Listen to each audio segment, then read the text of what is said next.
Well, today I'm going to welcome Mr. Sam Dyer to my podcast. And we're going to be having a talk about something really complex and jargon-filled. And hopefully by the end of it, we'll have wrung it out to dry. We would try and make it not too jargon-filled then, I suppose, and break down some of the complexity of it. Let's do that. So, Sam, first of all, thank you so much for joining me today. Thank you. And I'd like you to introduce yourself, please. I can do that. I think I can manage that. That's an easy part. So, Sam Dyer. I spend a lot of my time doing coaching of people, mentoring, that kind of thing. And that's one for another day, getting into the definitions of what perhaps the differences mean. I'm a firewalking instructor. That tends to get people's attention a little bit more. There is prick up at that for some reason. Can't think why. And also leadership development. That's something that I do a great deal of as well, which does involve coaching and facilitation. And there is a basis of NLP with that, Neuro Linguistic Programming, what we're here to talk about, or parts of it, and a love that I know that you and I share. I was just going to say that. I think you do walking on broken glass as well, don't you? Yeah, broken glass, snapping arrows with that part of your neck, chopping boards with your hand or like that, which can be on fire as well, just for a bit more added fun. And a few other things like that. So all sorts of empowerment type activities. They've all got a different narrative behind them. Fabulous. Well, I'm so pleased you joined me today. Well, thanks for having me. And our shared love of NLP has brought us today to my little den at Jules Whale Life Coaching to talk about the presuppositions of NLP. Yeah, it's a jargon word even just to start explaining it, isn't it? So let's just open it up a little bit, and for people that don't know what NLP is, can you run through very quickly your definition of NLP? So NLP, the one I like to use is I do the okie dokie. So if you remember that in, out, shake it all about. So neuro being the in part, so it's what we take in. So it's all of the things around us, all of our senses, so what we see, hear, feel as well, taste and so on. The out part is linguistics. So that's how we language out. Now, when we talk about language out, that's not just the words we use. It's those lovely expressions and the way that we perhaps gesticulate, or the facial expressions we have, how we're sat, how we dress, and everything that we do to communicate. So in, out, and then the shake it all about bit is the programming. So if you've got, say, for example, something that is unresourceful behaviour for you, then going in and being able to change that, change something about the strategy, make it different. Or if it's something that works, building on it, and actually, so it's all about improvement. And I think, and that's the shake it all about. That often comes about with coaching or through coaching. And in my experience, the P is the bit that, as in programming, when I say the P, is the bit that people get put off by with NLP, because they think programming, oh no, what are you going to do to me? And actually it's no one's going to do anything to you. It's about helping you perhaps do something for you that you'll do yourself and that you'll put into action. So if you've got something you want to do differently, that it's better for you, well, why wouldn't you want to do something about that? I love that, and I think the shaking it all about is such an important thing, because like you said, when we talk about programming, it sounds a little bit scientific heavy, doesn't it, or a bit woo-woo. But you were saying shake it all about. I would say, say to my clients, it's like taking a snow globe, one of those glitter globes you get as a kid, and you shake it up, and it's going to settle. Yeah. And we're going to help tilt it and roll it, but it's going to settle, and it's going to be okay. So I love that. I absolutely love that. And we have in amongst that presuppositions.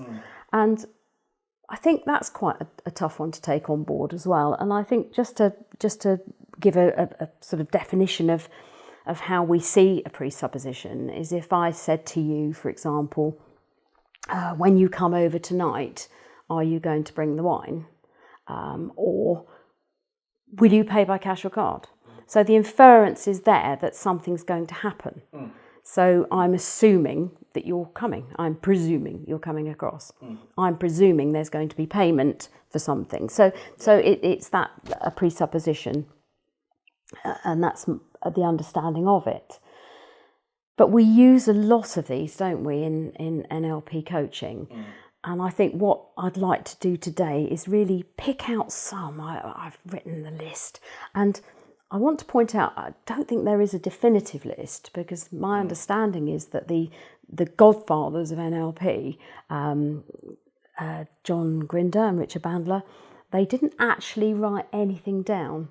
There's no sort of book written about the presuppositions, but I think all of the people that have learned from them, we've taken on these and given them a different slant on it maybe, but they're very useful in NLP coaching. Definitely.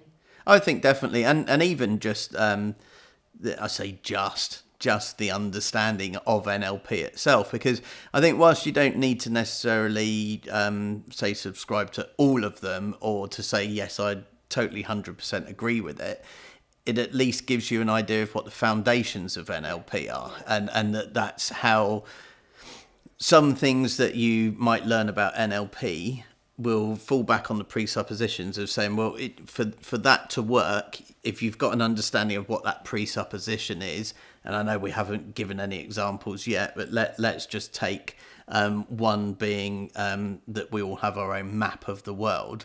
Well, there's presuppositions within the presupposition, because even linguistically, there's map of the world. So there must be a map of the world, or actually what we're saying is several maps of the world. So people have their own map of the world. So let's talk that one through, because that's a really good place to start. So it tends to be number one on the Number list, one on most people's list, I think, of presuppositions in NLP is the map is not the territory. Yes. It is a map. It has information on that map. And I think we were talking just a little while ago about if you and I travel to London using a map, I might look at some waypoints. I might be looking at service stations as a waypoint. I might be looking at motorways. You might be looking at something different. I think we said pubs, Sam. But trying to infer there. so just talk us through that. Talk us through. Well, even if you think of Google Maps, then you've got your standard map view. You've then got, you can click on satellite, that changes what it looks like. You can then change go on street view as well, and then that looks different. And they're all from different perceptions, which is exactly what this is all linking into. It's that it's different people have different perceptions. The one I always used to use as an example is, like, say if you take an event like a bomb going off, that can be quite if you like an emotionally charged event to use as an example. I appreciate, but you might have one side of it that says, well, that's totally abhorrent. That was a terrorist attack. That should never have happened, and so on. And then you've got the other side of the argument that might say, well, that was us rising up against the oppressors. That was vive la resistance. That was all of that kind of thing. It had to be done. Well, it's the same event, a bomb going off in that sense. It doesn't have a right or a wrong. It just is. It is something that happened. Whereas you can have two very different opposing views as to what that means.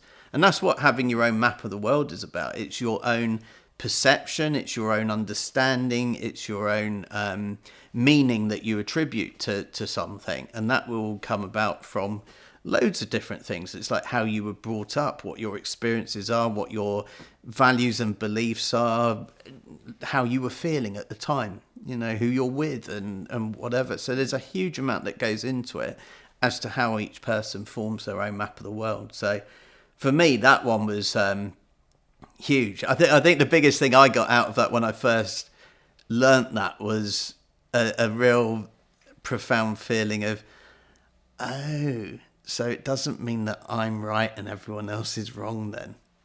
That's kind of where I went on that. It's like, whoa, that was a big thing for me, definitely. And that's huge, isn't it? And I think once we understand that everybody is working off of their version of the map, then we start to get into, the realms of being much more understanding of people,